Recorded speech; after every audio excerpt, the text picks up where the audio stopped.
Since graduating, Reece has been working at the well-established Perth-based practice, Taylor Robinson Architects. Reece has a particular interest in architecture which quietly subverts the conventions of its context and its type, and the propensity for architecture to contribute to conceptual and pragmatic goals over the various scales. To this end, Reece's thesis explores spaces characterized by silence and stillness, architecture with a distinct internal focus, architecture which exaggerates the act of enclosure, changing the difference between interior and exterior. In his thesis design project, Boya Quarry Research Centres and Archives, Reece uses the spatial archetype of the temenos to test the relationship between interior space and the exterior site, between the fragment and the whole, through architectural and archival means, indexing, tracing, and cataloguing. So please welcome Reece to say a little bit more about his topic. Thanks, Tanya.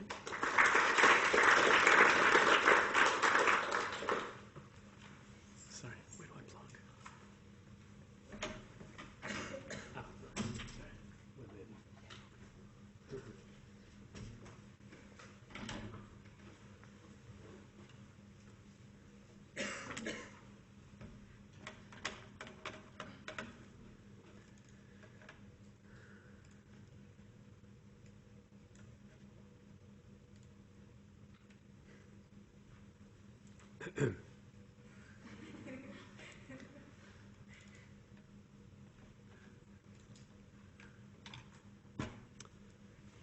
Okay, so as Tanya said, all of the above, and I'll go into a little bit more detail, I guess, about my thesis. In his Pritzker acceptance speech of 1980, Louis Barragan evocatively outlined the principles which drove his architecture. Amongst these were the qualities of silence, solitude, and serenity. My dissertation originated in a search for these spaces which resonate with these qualities and evoke a sanctuary, a place removed from the everyday. To construct these spaces of silence, serenity, and solitude is to engage architecture's primordial act, which is to enclose and to shelter. To describe a boundary between in here and out there, my dissertation explored the implication of architecture which exaggerates this act of enclosure by cutting off rarefied interior space from its surrounds. The term temenos was used throughout my dissertation to describe such architecture. The term originated in classical Greece, referring to the sanctuaries surrounding the Greek temple, describing a sacred enclosure or precinct. And my research explored this spatial archetype, defined by its enclosure and separation, in order to test the implications of creating an internalized world. Alexander Sonis and Leanne Lefebvre used this term to describe a world within a world, which I guess provides the crux of the definition. The courtyard of Barragan's house and studio in Mexico City articulates the spatial qualities of the temenos. An enclosing wall isolates interior space from its surrounds. The sky and ground are emphasised, and the space resonates with silence and stillness. I guess to lay out the structure of my thesis, my dissertation explored themes of enclosure and rarefied internal space, which developed through design projects in two specific sites. The frame represents the research background, which had been developed through dissertation prep, and it includes the definition of the temenos and all the different terms that I was using and all the different, I guess, concepts that I was referencing, and also the theoretical grounding which underpinned my dissertation, taken from a series of different practitioners, and also the overall methodology of indexing, which informs an approach to site. Two sites were selected to test the research: Boya Quarry, which is 24 kilometres east of Perth, and the Exchange Plaza, which is on Sherwood Court in Perth CBD. The Termenos is deployed at these two sites as the Centre for Modified Landscape, which is an archive and research centre dedicated to the research of changes in Australia's landscape over time. Research was undertaken to further an understanding of the relationship between an interior space and exterior site, between the isolated fragment and the surrounding whole. So the first, I guess, stepping stone for me in building up my my frame, or the underpinnings of my thesis, was to kind of look at case studies of projects which I thought had these qualities of the temenos. And the search for spaces redolent with silence and stillness identified a number of projects which evoke a rarefied internal world and shape my definition of the temenos. Study of these projects established the spatial tactics which were used in producing a rarefied internal world. And these projects are linked through the internally focused spaces, which are the jewel of each project. So Barragan's house and studio, which I've already mentioned, Leverance's Clip-On Church, Louis Kahn's Exeter Library, Arne Jacobsen's Danish National Bank, particularly the foyer, Peter Zumthor's Columba Museum, Peter Zumthor's Serpentine Pavilion, and Campo Baez's Office for the Government of Castilla in Leon. These case studies were analysed and compared to distill common spatial tactics between them. They were broken down into archetypal spaces, which structure the spatial experience of the temenos, and factors, which define the qualities of the rarefied space. The archetypal spaces are structured in concert to form the temenos, mediating between the surrounding site and the internalised world. So the first of the archetypal spaces is the approach, which comes from the exterior of the building and reveals the opacity of the temenos, with the mute presence of the facade revealing little of the internalised world within. The vestibule, which occurs at the termination point of the approach, and provides a breath, a pause, and evokes a moment of catharsis during the shift between the external and internal worlds, accentuating the difference between the exterior and the interior. The rarefied space epitomises the spatial experience of exaggerated enclosure, which defines the temenos. The spatial qualities of the rarefied space are defined by the factors, by its opacity and the emphasis on the vertical axis.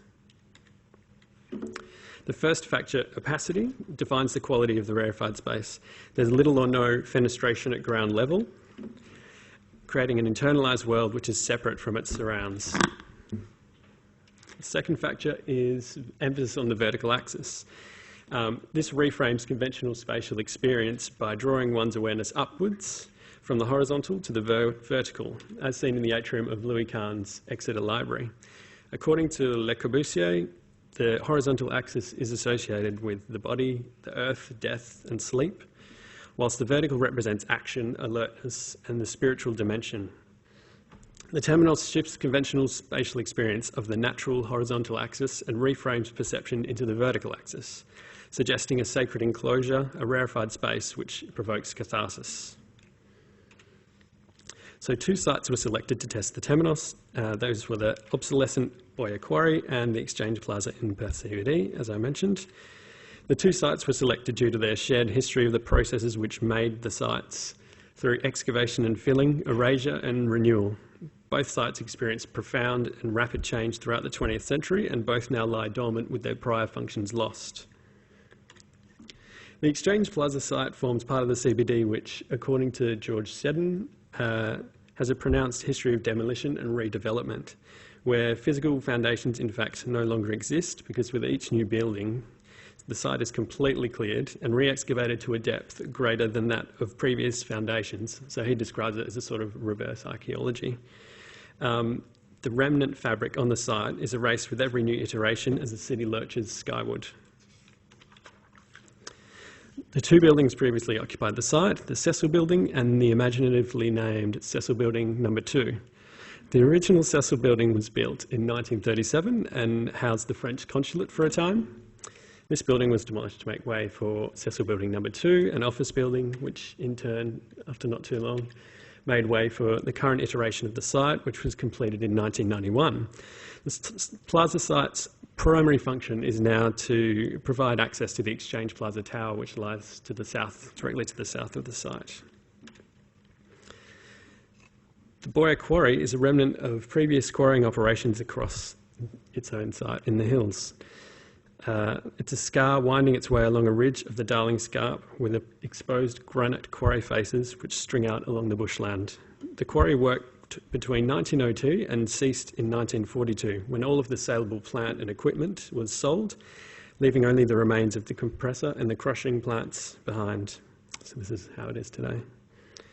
The site's characterised by its removal from the everyday life of Perth, its distance from the city centre, and shielded from the view of nearby roads and the coastal plain below it. The 9-hour epic drama Mahabharata was performed in Boya Quarry in February 1988, with theatre critic David Williams describing the journey to the quarry as a sort of collective displacement from everything every day to something that is somehow both connected and separated. A gentle rapture that moves the spectators outside the cartography of the city and leads them to a collective experience in a new place. The quarry continues to evoke a distance from the everyday, and its existing qualities resonate with those of the temenos, the sanctuary. The two sites were archived through the process of indexing, which involved recording and their physical and historical facts to understand how the temenos might transform the existing spatial experience of each site. The internal space of the temenos, removes the inhabitant from the perception of the surrounding site, and opportunities for mediating between the temenos and the two sites were found through this indexing process. Traces of each site were filtered from these indexes, self-imposed guidelines which ground the temenos within its site, and the themes of these traces were informed by the spatial properties of the temenos. So the first of these being the horizon, which establishes the extent of our spatial enclosure. The temenos dramatically shifts the horizon by limiting the horizontal axis and emphasising the vertical axis. The existing horizons within each site were mapped to read how a new intervention might alter perception of the site. The opacity of the cast, there's another horizon of Boya Quarry, and there's the first cast, which resonates with the opaque quality of the temenos. The casts reveal the surfaces of the site and read those surfaces intently. As void becomes solid, the limits of the site become known through the cast tracing of the site's surfaces. At Exchange Plaza, the physical traces of the site's history have been erased through acts of demolition, excavation and construction, which formed the site in different time periods. Whereas at Boya Quarry, physical fragments of the site remain long after the operation closed, and they evoke a muted presence within the site. The indexing of the site sections trace the line between the ground and the sky, between occupiable space and impenetrable manner. These were indexed to record the limits of the site, defining its boundaries. So the traces gave a muted presence to the latent and current conditions of each site by providing grounding and limits, anchored views and datums which would constrain the design of the temenos. The archetypal spaces of the temenos developed through the exploration of these traces, linking the temenos back to its site, be it through the tracing and editing of the existing horizon to emphasise the distance from the exterior which the enclosure of the temenos enacts, or through the tracing and editing of the section of each site and its physical limits, or through the tracing and treatment of the presence of extant historical fabric at Boya Quarry and the absence of historic physical history at the site in Exchange Plaza. At the Exchange Plaza site, all physical traces of previous building are lost. The site's memorialised through the tracing and casting of their lost foundations, with the lost footprints of the previous building becoming plinths. And this challenges the history of erasure which afflicts Perth CBD, which has had so much demolition over time. This approach references Alberto Buri's Creto in Ghibellina in Sicily. Buri encased the entire town, which had been destroyed by an earthquake, in concrete, tracing the streets, and the project grandly monumentalises what was left behind, whereas the mundane and quotidian plaza also recreates this kind of idea of a palimpsest of lost fabric, which is then transmuted into the present, informing the planning of the temenos. At Boya Quarry, the tracing of historic fabric occurs through the incorporation of the remnant infrastructure into the temenos. The remnant fabric is traced, recontextualising it to ground the design within the existing constraints of the site. The program proposed for the two sites is a research centre and archive dedicated to the documentation and research of the modified landscape of Australia. This program is linked to the process of excavation and filling, which informed the current state of the Boya Quarry and the Exchange Plaza. The program of the Centre for Modified Landscape resonates with the process of indexing, this idea of collecting the physical and historical qualities of the modified landscape. And as the oldest continent in the world, Australia's landscape has undergone vast changes over time, and through the Centre for Modified Landscape, it was thought these changes could be researched in order to better understand the use, appropriation and exploitation of land. So within each centre, the primary chunks of program were a foyer, a gallery space, a garden, a studio, an archive and offices. And the centre at Exchange Plaza offers an opportunity to test the sense of removal which the temenos exhibits in an urban context, creating a space of sanctuary amongst the fragmented spatial experience of the Perth CBD. The daily routine of the archivist encompasses the full experience of the temenos, from the approach to the rarefied space, which is further distanced from its surroundings in the underground archives. There, the sky is reduced to a fragment and the sense of enclosure is exaggerated and palpable. The centre is dwarfed by the surrounding buildings. The plinth is raised above the ground, allowing the shaft, which penetrates down into the archives, to be visible to passers-by. The archive itself is hermetically sealed, underground, accessible only to the archivist. So on the approach from Sherwood Court, plinths rise out of the site, tracing the lost foundations of previous building. The entry path ramps up, occupying a sliver of space never enclosed in previous iterations of the site, and maintaining access to the Plaza Tower, which is the site's only remnant function. The colonnade and path circumscribe the archive shaft, taking in fractured views of the horizon and leading up to the vestibule, which is a moment of complete enclosure which occurs as one ascends to the first floor and rises into the rarefied space. This space provides a small breath of enclosure, a reframing in anticipation of the vertical emphasis beyond.